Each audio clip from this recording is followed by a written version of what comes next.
Hello everyone, my name is El Parnaso and today I'm gonna show you the post-banlist deck profile that I use to win a pre-banlist regional. Now have in mind that I already made 2 videos about Yugioh already, and the things that I mentioned in those videos I'm not gonna mention in here in order to make this video smoother. So I'm gonna put in the description all those 2 videos so you can watch it in a complementary way, because at the end of the day this will be like a part 3 of my Yugioh content. First, I'm gonna show the starters of the deck. Now, because I've been playing the Snake Eyes before, I've been trying to imitate the consistency of that deck. And by that I mean the times where the Snake Eyes didn't have Infinite Forbidden. So I'm trying to mean the Snake Eyes before that time, when your extended was only Diablo. So having that in mind, I play 3 Snake Eye Ash because this is the normal summon of the deck. I play 3 Bonfire, because this can search this, and if you already have the Samsara, you can search an extender or play it against Handcraft if this gets interrupted. The same way, Bonfire can search a Snake Eye Ash, or Poplar or Birch if you already have the Snake Eye Ash. Now I play 3 Diablo because this by itself, if you don't have nothing else, you can use it to get to the Yugioh combo, the same way Diablo can get you to a Snake Eye Ash.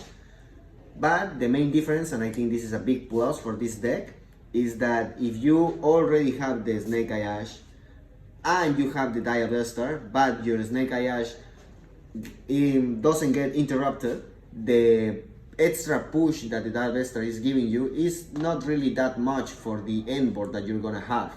Like, the biggest merit that the consistency in Snake Eye Ash has is not playing against redundancy, but playing around interruption of the opponent to get the end board. Now, this is a problem that this deck don't have, because if the Samsara gets uninterrupted and you already have the Engraver in hand, your end board is gonna be so much better. But the Engraver is also fulfilling the role of playing against interruptions to your Samsara, or being a starter for the deck to get to the Samsara. Now, following that train of thought, I decided to play not just 1, not just 2, but 3 wanted Seeker of the Sinful Spoils, because this gets you a Light Fiend, which gets you to the Fiendsmith engine, the same way wanted gets you to the Diablo, which gets you to the Snake Eye Ash. So I'm just trying to be as much consistent as possible. That's why my combos also relies of having just a Light Fiend in the field, which is why the Fable Lure can be interpreted in this deck as a starter, which is just 5 interruption by itself, so that's okay. Now, another plus that this deck has over the Snake Eyes is that you can search your Bonfire, so you have another starter there. And because both of your starters are level 1 monsters, I decided to play one of my favorite cards, the Eternal 1-for-1, so you can have 15 starters in a 40 card deck, without the redundancy problem that the starters of the Snake Eye decks has. Now I'm gonna show you the bricks of the deck that you need to play in order for your starters to actually do what you need. That's why we're trying to minimize as much as possible these cards. We played 2 Spirit of Yugioh, 1 Yugioh and no Terror Incarnate, because you don't need it for any of your combo.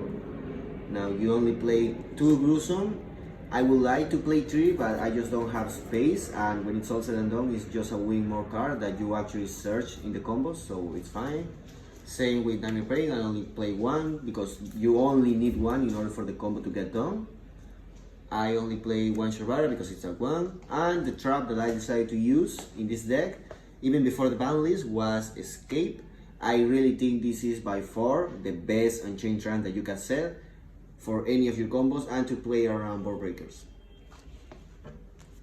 For the Nonengine cards of the deck, I decided to focus on trying to achieve as much cards as possible that can replace themselves with your opponent's interactions, and that's why I decided to play 3 Crossouts and 1 Cold by the Grave. Now, because Cold by the Grave is at 1 and I wanted a 5th one of this, I use as a fake Cold by the Grave the TTT, because this card never actually replaces with your opponent interactions, only gives you an effect after your opponent actually interacts with a card resolving, and only if that card resolving is a monster effect. So it's not that good, at least it's not better than these ones in that role, so 1 is fine. Also, it's a target for crossout in case you didn't use it for hand trap, so that's cool. Now for hand traps I play 3 impermanents because it's not once per turn and arguably the best one. I play 2 Ash Blossoms because I haven't tested enough one to use it in a tournament. Then I play 1 Murner, 1 Droll, 1 Ogre, 1 Nip, 1 Magna, 1 Ruby, 1 Bildrake, in a way that I can play 12 hundreds in the main deck. I can have a lot of targets for crossout, mainly these two. And I don't have the problem of redundancy drawing the same hand traps. For the extra deck, regarding the fusions, I play the 2 exclusive ones because both of them are so busted. The Desiree, the Fiancé that live. Just 2 Phantom of Yugioh, even post banlist, because you actually never need the tier 1. You can recycle the second one if you already use it with the Field Spell and Soul Rage, so that's okay. Now for the Exceeds, I play the Caesar and I play the Barudras. Now regarding the links, I play 1 Requiem, 1 Moon, 1 Sequence, 1 Woodcracker, 1 Soul Rage, 1 Little Knight, and the replace for the Lacrima in this deck, I decided to play 2 Yamas. This, funny enough, in the regional I actually summoned more this card than Samsara Lotus in the whole tournament. That's how busted this card is. I would love to play 3, but I don't have the space. At the moment, at least 2 is, to me, excellent, beautiful. Like, it's just so good, so good.